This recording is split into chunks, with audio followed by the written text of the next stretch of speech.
I, 21F, never thought I would be writing this post, but here I am. My husband Arnold, 21M, and I got married 6 months ago after dating since we were 18. We met in high school when we were both seniors. He was the quiet kid who sat behind me in chemistry class. We started talking when we were paired up for a lab project, and things just clicked. Within a few months, we were inseparable. Some background about our families is important here. Arnold's dad Tom is actually his stepdad, but Arnold always called him Dad since Tom married his mom Sarah when Arnold was 2. Arnold's biological father abandoned them when Arnold was still a baby, and he has no memories of him. Tom has always been emotionally distant and sometimes cruel to Arnold. Growing up, Arnold would tell me stories about how he desperately tried to get Tom's approval, but nothing was ever good enough. Tom would promise to attend Arnold's football games but never show up. He'd promise birthday gifts but forget. He even forgot Arnold's high school graduation. When Arnold got a football scholarship to a state college, Tom convinced him not to take it, saying sports were a waste of time. Sarah, Arnold's mom, always made excuses for Tom, saying he was just busy with work or had a lot on his mind. She's one of those women who can't stand up to her husband, so she just enables his behavior. My family, especially my dad Mike, has been different. My parents welcomed Arnold from day one. When he started coming over to our house, my dad noticed how Arnold's eyes would light up whenever my dad showed interest in his life or asked about his plans. It was like Arnold was starving for paternal attention. Last year, when Arnold wanted to enlist in the military, Tom refused to help with the paperwork or getting Arnold's medical records. He said it was a stupid idea and that Arnold would probably fail anyway. My dad stepped in and spent weeks helping Arnold gather everything he needed.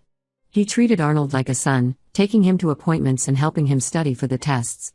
My mom Linda would pack lunches for Arnold when he came over to work on enlistment stuff with my dad. My younger sisters Amy and Beth adored him too. Beth was going through a rough time in middle school with bullying, and Arnold would pick her up from school sometimes just to make sure she got home safe. Amy had a dance recital last year, and Arnold showed up with flowers, something Tom never did for his own daughter Emma's performances. Arnold and I are currently living apart. I'm finishing college in Oregon while he's at tech school in Washington. We keep our finances separate for now since we have different expenses, but Arnold makes significantly more money than I do at his part-time job. He works at a tech company doing basic IT work, making about $25 an hour, while I make minimum wage at the campus bookstore. He often sends me money to help with my expenses, which I appreciate. For Christmas this year, we decided to buy joint gifts for our family since we're married now. I have 6 people to buy for: my parents, 3 sisters, and grandma, while Arnold has 3, his mom, stepdad, and sister. Arnold offered to pay for my family's gifts since he makes more money, which seemed fair at the time. Yesterday everything fell apart. Arnold called to tell me he bought his stepdad Tom a $900 gaming computer. He spent hours picking out the perfect components and even paid extra for express shipping to make sure it arrived before Christmas. This is the same man who didn't even come to our wedding because he said he had to work, even though we later found out he just went fishing with his buddies. Then Arnold told me about his mom's gift, a $500 designer bag she had been eyeing at the mall. For his sister Emma, he bought a $300 pair of limited edition shoes she wanted. The total for his family's gifts came to $1,700. Meanwhile, he only sent me $200 total to buy gifts for my entire family, the people who have supported him unconditionally for years. I was stunned. My dad, who spent countless hours helping Arnold with his military paperwork when Tom wouldn't, is getting a $40 grilling set. My mom, who treated Arnold like a son and still sends him care packages at school, is getting a $30 scarf. My sisters are getting $25 gift cards each. My grandma, who always includes Arnold in family dinners and sends him holiday cookies, is getting a $20 photo frame. The total for my family's gifts isn't even half what Arnold spent on Tom's computer alone. When I brought this up to Arnold, he got defensive. He said I was being materialistic and that gift prices shouldn't matter. He claimed he was trying to build a better relationship with Tom through the expensive gift. I reminded him how Tom still barely speaks to him even after 3 years of us being together. At our wedding, Tom spent more time talking to the bartender than his own stepson. Arnold then accused me of trying to control his spending and said I was jealous of his family. He said I couldn't understand the complicated dynamics between him and Tom. When I pointed out how Tom has never shown Arnold any real love or support, Arnold snapped at me. He said I was trying to turn him against his family and that I should be grateful he was spending any money on my family at all. The argument got worse from there. I pointed out how my family has shown Arnold more love and support in 3 years than Tom has shown in his entire life. My dad taught Arnold how to change his car oil, helped him file his taxes, and even co-signed his first credit card because Tom refused. My mom has never forgotten his birthday and always makes his favorite meals when he visits. My sisters look up to him like a big brother. Arnold shot back that I would never understand his relationship with his stepdad and that I should stay out of it. He said my family was trying too hard and that it made him uncomfortable. When I asked him to explain what he meant, he just got more angry and hung up on me. I'm hurt and confused. This isn't about the money, it's about the blatant disrespect toward my family. My parents and sisters have bent over backward to welcome Arnold into our family. They've supported his dreams, helped him achieve his goals, and shown him genuine love. Yet he's willing to spend a fortune trying to buy Tom's affection while treating my family's gifts as an afterthought. I haven't spoken to Arnold since our argument. He texted me saying I'm overreacting and that we can talk about it when I calm down. But I don't feel like I'm overreacting. I feel like this situation has revealed some deeper issues in our marriage that I can't ignore. Am I wrong for feeling this way? Should I just let this go since it's his money? I need some outside perspective because right now, I feel like I'm going crazy. Update 1: Things have gotten much worse since my last post. After our argument about the Christmas gifts, Arnold and I barely spoke for a few days. He would send brief texts asking if I had calmed down yet, which only made me more upset because he was acting like I was being irrational. I focused on my finals week and tried not to think about the whole situation. Then last week, something unexpected happened. Arnold's sister Emma called me crying. At first, I thought something had happened to Arnold, but what she told me was much more complicated. She had been keeping secrets about what was really going on with Tom and Arnold, and she couldn't stay quiet anymore. Emma started by telling me about conversations she had overheard between Tom and Arnold over the past few months. Tom had been systematically manipulating Arnold, using techniques he had apparently read about in some book about psychological control. Every time Arnold would visit home, Tom would pull him aside for what he called father-son talks. During these talks, Tom would plant seeds of doubt about my family and our marriage. According to Emma, Tom told Arnold that real men needed to prove their worth through grand gestures and expensive gifts. He specifically mentioned that $900 computer several times, telling Arnold that successful sons buy their fathers nice things. Tom would compare Arnold to his friends' sons, saying things like John bought his dad a boat last year or Mike got his father a Rolex for Christmas. Emma said Arnold would leave these talks looking defeated and anxious. But it went deeper than just the gifts. Tom had been telling Sarah, Arnold's mom, that my parents were trying to control Arnold through kindness. He twisted every nice thing my family did into something sinister. When my dad helped Arnold with his military paperwork, Tom told everyone it was because my dad wanted to show Tom up and make him look like a bad father. When my mom sent Arnold care packages at school, Tom said she was trying to make Sarah look neglectful. The most disturbing part was how Tom manipulated Arnold about our living situation. Emma overheard him telling Arnold that wives who live separately from their husbands usually end up cheating. He would show Arnold random articles about college cheating statistics and make comments about how Oregon has a lot of attractive college guys. Then he would casually mention how Sarah had stayed home with him their whole marriage, implying that I was somehow less devoted for finishing my education. Emma broke down crying when she told me about a conversation she overheard last week.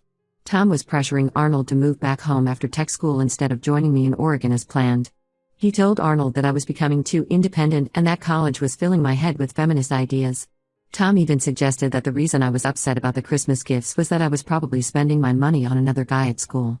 I was shaking with anger as I listened to Emma. She said she was telling me all this because she saw what Tom did to their mom, how he isolated her from her family and friends until she became completely dependent on him. Emma was worried Tom was trying to do the same thing to Arnold, and by extension, to me. After talking to Emma, I called Arnold. At first, he denied everything and accused Emma of lying because she was jealous of his relationship with Tom. But as I repeated specific details that Emma had told me, Arnold got quieter. Finally, he broke down and admitted it was all true. Arnold told me he had been struggling with Tom's manipulation but didn't know how to tell me. He said Tom had threatened to cut him off from his mom and sister if he didn't prove his loyalty to the family. The expensive gifts weren't just about Christmas, they were a test Tom had set up to see if Arnold would choose his family over me and my family. But then the conversation took an unexpected turn that broke my heart. Arnold, instead of recognizing Tom's manipulation, started defending him. He said maybe Tom was right about us getting married too young. He suggested that living apart wasn't healthy for our marriage and that my family was too involved in our lives. When I reminded him how Tom had hurt him throughout his childhood, Arnold said I was being unfair and that Tom was just trying to toughen him up. The final blow came when Arnold suggested we take a break.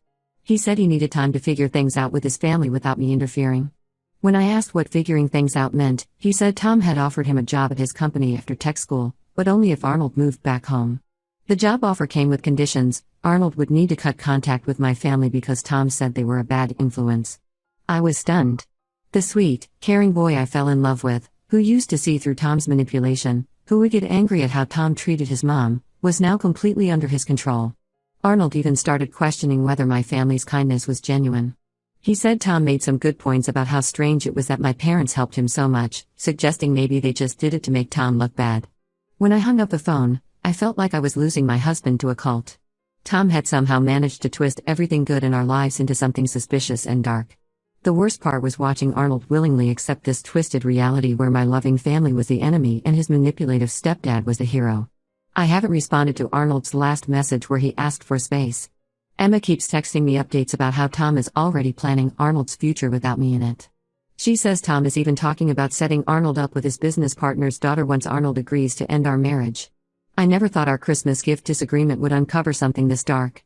I'm scared for Arnold, but I'm also starting to wonder if our marriage can survive Tom's manipulation. How do you help someone who doesn't want to see they're being manipulated? Update 2: I discovered something that shattered whatever remained of my trust in Arnold. I was helping my mom organize her emails. She's terrible with technology and had over 10,000 unread messages. While sorting through them, we found an email thread from last summer between my dad and Arnold. Reading those emails made me physically sick. Arnold had reached out to my dad 3 months before our wedding, desperately asking for a $5,000 loan. In the emails, he painted a picture of wanting to start our married life on the right foot. He told my dad about his plans to save the money for a down payment on a small house where we could live together after I finished college. He even attached a spreadsheet showing how he would pay the money back over 2 years. My dad, being the kind person he is, agreed immediately. He wrote that he trusted Arnold and was happy to help us start our life together. The money was transferred the next day. Arnold never mentioned this loan to me, not once in all these months. I thought I knew everything about our finances, even though we kept them separate. After finding these emails, I went straight to our joint storage unit where we keep important documents. I found Arnold's old laptop that he stopped using a few months ago. The password was still my birthday. What I found in his email account destroyed me. There were emails between Arnold and Tom from around the same time. Tom had gotten into trouble with gambling debts, serious trouble. He owed money to some dangerous people and was desperate. He had manipulated Arnold by telling him that if the debts weren't paid, these people would come after Sarah and Emma. Arnold, terrified for his mom and sister's safety, went to my dad for the loan. But that wasn't even the worst part. I found recent emails about the Christmas gift scheme. Those expensive gifts Arnold bought for his family? They were never meant to be gifts at all. Tom had convinced Arnold to buy high-end items they could easily return for cash.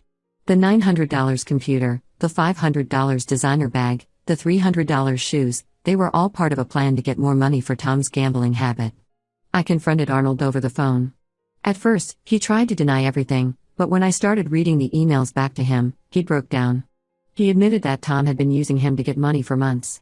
The $5,000 from my dad went straight to Tom's gambling debts. The Christmas gifts were just the latest scheme in a long line of financial manipulation.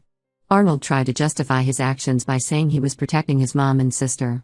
He claimed Tom had shown him photos of bruised people who hadn't paid their debts on time. He said he was too ashamed to tell me about the loan from my dad because he knew I would try to stop him from helping Tom. When I told my dad about finding the emails, his reaction surprised me. He wasn't angry about the money. Instead, he was sad. He said he had suspected something was wrong when Arnold asked for the loan but wanted to trust him. What broke my dad's heart wasn't the lost money, but the fact that Arnold had used his kindness and trust against him. The next day, Emma called me again. She revealed that Tom's gambling problems were worse than ever. He had been losing thousands of dollars betting on sports through illegal betting sites. The dangerous people he owed money to weren't actually that dangerous, they were his poker buddies trying to scare Arnold into giving them money. I also learned that Tom had been lying about his job situation. He had told Arnold he could get him a position at his company, but Tom had actually been unemployed for months. Sarah had been keeping the family afloat with her nursing job while Tom gambled away their savings. The final straw came when Emma sent me screenshots of texts between Arnold and Tom. They were already planning their next scheme. Arnold was supposed to ask my grandparents for a loan using our plans to move to Oregon as an excuse. Tom had it all mapped out, including a fake rental agreement they could show as proof. I spent hours crying after seeing those texts. The man I married, who I thought was a victim of his stepdad's emotional abuse, was actively participating in schemes to defraud my family. Every time I thought I had uncovered the full extent of their deception, something new and worse came to light. Looking back, I feel so naive. All those times Arnold defended Tom, all those expensive gifts, his sudden interest in building a better relationship with his stepdad, it was never about family at all. It was about money, manipulation, and lies. I've spoken to a lawyer about my options. Given that we kept our finances separate and haven't been married long, they said a divorce should be relatively straightforward. I just never imagined I would be planning my divorce less than a year into my marriage, all because my husband chose his manipulative stepdad schemes over our future together. Update 3: today would have been our first wedding anniversary. Instead, I'm sitting in my lawyer's office, signing the final divorce papers. The last 6 months have been a roller coaster of emotions and revelations, but I'm finally starting to feel like myself again. After discovering Tom's gambling schemes and Arnold's involvement in them, I moved out of my apartment near college and went to live with my older sister Amy. I couldn't focus on my studies knowing Arnold could show up at my old place anytime. The university was understanding and let me finish my semester online. Arnold didn't take my decision to divorce him well. At first, he bombarded me with messages begging for another chance. He claimed he could explain everything and that he would cut ties with Tom. But a week later, Emma told me the truth: Arnold had moved back home with Tom and Sarah. He dropped out of tech school because he missed too many classes dealing with Tom's drama. His dream of a military career is completely destroyed now because of his involvement in Tom's gambling schemes. The situation got worse when Tom started using Arnold's credit cards to place online bets. Emma said Arnold's credit score is ruined now. He lost his part-time IT job because he kept missing shifts to help Tom deal with his gambling buddies. Last month, Arnold hit rock bottom and started drinking heavily, just like Tom. 3 weeks ago, Arnold called me at 2 a.m., clearly drunk. He started crying about how he messed everything up and asked if I could loan him $10,000 to help Tom one last time. He said some guys were threatening to tell Sarah about Tom's secret gambling debts unless they got their money. I hung up and blocked his number. Later, Emma confirmed it was just another scam. Tom had lost money betting on horse races and was trying to use Arnold to get more funds. My family has been incredibly supportive through all this. My dad never pursued the $5,000 loan, saying Arnold's betrayal of trust was punishment enough. My sisters helped me move my things out of storage, and my mom has been helping me apply to graduate schools far away from Washington State. The divorce proceedings were surprisingly smooth since we had kept our finances separate and had no joint property. Arnold didn't contest anything. He was too busy dealing with Tom's latest crisis to even show up for the mediation sessions. His mom Sarah signed the papers on his behalf with his permission. Last week, Emma sent me a long message.